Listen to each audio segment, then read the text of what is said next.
way down to the backbone, which I can kind of feel with my knife right there, and go all the way around. And I kind of angle up, because you can see there's still meat coming right up behind the head. If you went straight across, you'd miss all this meat up there. So I always make sure I angle a little bit there.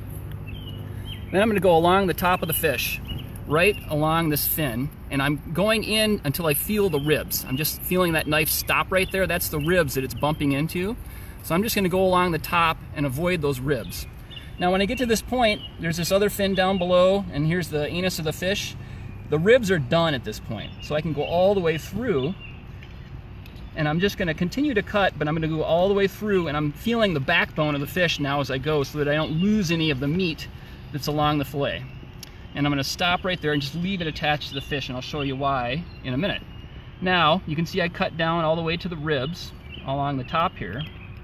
So what I'm going to do is I'm going to start cutting that meat along the side of the fish away from the ribs, while I leave some of that meat attached to the fillet itself. So you can see I'm just kind of feeling, you can almost hear the knife going along those bones. So I'm just trying to save as much meat as possible by keeping the knife nice and tight to the ribs, so it'll just kind of peel away from those ribs all the way down to the bottom.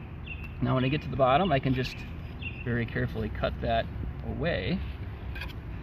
Now I've got the fillet. Now I'm going to take the skin off of the fillet. So I left it attached so that I've got something to hold on to as I get that cut started. So now I'm just going to sort of angle the knife so that it's up against the skin, and it just kind of peels the fillet away from the skin.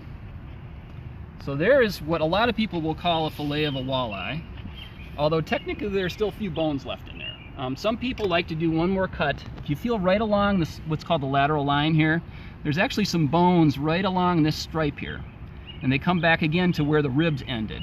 So you can actually just make one cut right along the side on the downstream, on the bottom side, another one on the top side, and just take out that little strip of meat that has the bones in it, and you'll lose a little bit of meat there, but you also get rid of the bones so that you get a truly boneless fillet.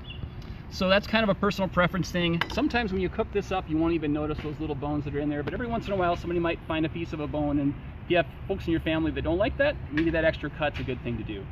One other thing to do that some people don't actually realize they can do is the best part of the walleye is actually not even the fillet. The best part in Minnesota, I think people consider, is the cheek of the walleye to be the highest delicacy on the fish. There's a chunk of meat right here.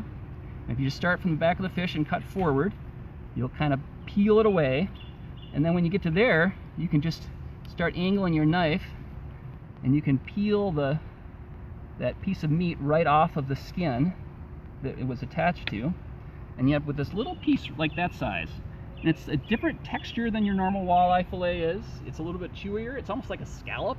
And so if you fry those in butter with a little bit of garlic, they are absolutely delicious. Really great way to go.